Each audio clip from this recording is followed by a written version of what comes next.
écrire les lettres grecques. Donc après les lettres alpha, bêta, gamma, delta, epsilon et zeta, aujourd'hui nous allons voir les lettres eta, theta et iota.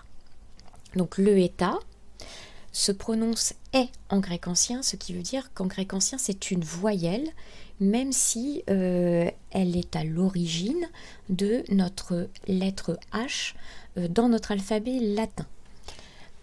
Donc, comme elle est à l'origine de notre lettre H, vous l'avez deviné, la majuscule est facile à mémoriser puisqu'elle s'écrit comme un H majuscule. Le seul vrai piège pour vous, c'est de bien penser que ça n'est pas un H en grec, mais que c'est un E, c'est-à-dire une voyelle. Le eta minuscule, lui, ressemble un petit peu, je dirais, à un N en script, en écriture script. Donc, je commence en haut de mon interligne ici, donc je descends et ensuite je fais une boucle comme pour former un N, sauf que je vais au-delà, quand je descends, de ma ligne. Donc, je forme ma petite verticale, ensuite je fais ma petite boucle et je descends. Voilà. Donc, je forme ma première petite verticale, je forme mon arrondi et je descends. Allez, encore une fois, je forme ma petite verticale, je forme mon arrondi et je descends. Voici pour le eta. Le theta, donc 8e lettre de l'alphabet grec, donc se prononce TH. Alors les Grecs modernes le prononcent comme le TH anglais.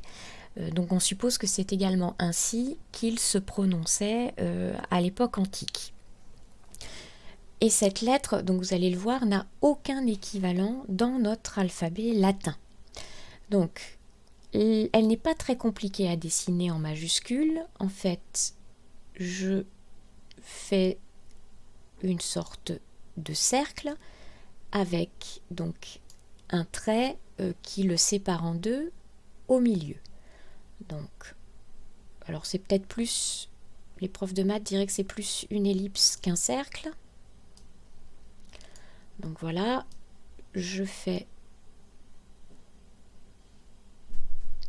mon ellipse et je le sépare en deux au milieu. Donc la majuscule du θ n'est pas très compliquée à faire. La minuscule du θ est peut-être un tout petit peu plus complexe. Donc elle va être fabriquée à partir donc, de deux interlignes. Donc je pars d'en haut, je fais une boucle comme ceci et je traverse. Je pars d'en haut, donc je fais ma boucle comme pour la majuscule et ensuite je la coupe en son milieu une fois que j'ai remonté. Donc je pars du haut, hop. Donc vous pouvez le faire comme ça, vous le trouverez aussi quelquefois plus simplement graphié donc dans les éditions scolaires que vous allez trouver, c'est-à-dire qu'en gros ça ressemble un peu à la majuscule, mais en plus fin et avec le trait qui traverse complètement mon ellipse. Donc vous trouverez ces deux manières de graphier la minuscule. Le iota maintenant, alors le iota il est beaucoup plus simple pour vous puisque il se prononce I et il correspond donc à notre I de notre alphabet latin. Il a donné les deux lettres de l'alphabet latin, le I et le J. Et donc vous allez voir qu'effectivement il est très simple. Voici un iota majuscule. Donc vous voyez, il n'y a pas plus simple puisque c'est juste un trait vertical pour la majuscule. Et le iota minuscule ressemble à un petit i.